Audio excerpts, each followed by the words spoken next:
Hai semuanya, perkenalkan nama saya Regina Silvia Ergor dengan NIM 2022-67049. Di sini saya akan mengajak teman-teman semua untuk mengetahui apa itu meningkatkan proses pengambilan keputusan. Jadi, pertama-tama kita akan membahas tentang apa yang dimaksud dengan meningkatkan proses pengambilan keputusan dan apa saja yang termasuk pada meningkatkan proses pengambilan keputusan.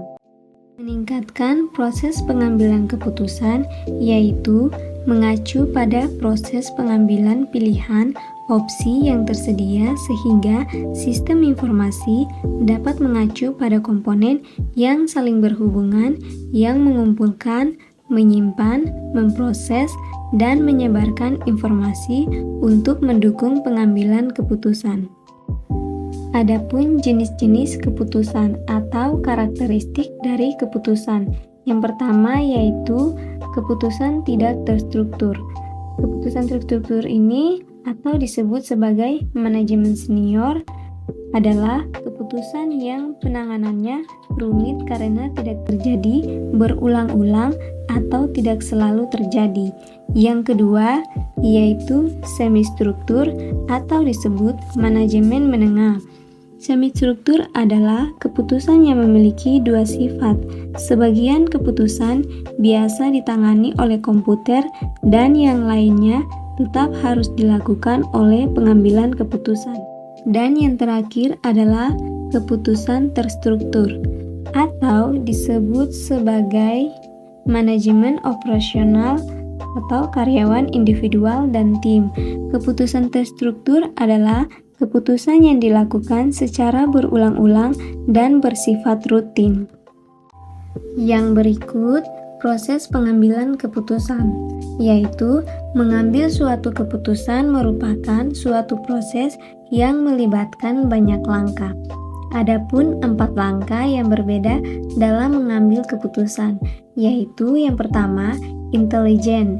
Intelijen terdiri atas menemukan, mengidentifikasi, dan memahami masalah yang terjadi pada organisasi. Yang kedua, rancangan. Rancangan melibatkan identifikasi dan pencarian berbagai solusi masalah. Yang ketiga, pilihan. Pilihan adalah tentang memilih alternatif solusi yang ada.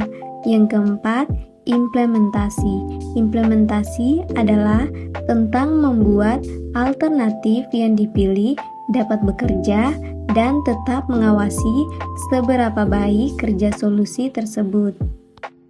Yang berikutnya, peran manajerial. Dalam menganalisis perilaku para manajemen dari hari ke hari, ada beberapa peran, yaitu yang pertama, peran manajerial. Peran manajerial merupakan ekspektasi dari aktivitas yang harus dikerjakan oleh para manajer di dalam suatu organisasi. Dan yang kedua, peran antar pribadi. Peran antar pribadi adalah para manajer bertindak sebagai fitur utama dalam organisasi ketika mereka mewakili perusahaan mereka kepada dunia luar dan melakukan tugas-tugas simbolik seperti memberikan penghargaan kepada karyawan. Yang ketiga yaitu peran informasi. Peran informasi adalah manajer bertindak sebagai pusat saraf dari organisasi, menerima informasi terkini paling konkret dan mendistribusikannya kembali kepada mereka yang memerlukannya. Dan yang keempat atau yang terakhir yaitu peran pengambilan keputusan, yaitu mereka bertindak sebagai wirausahawan dalam mengusulkan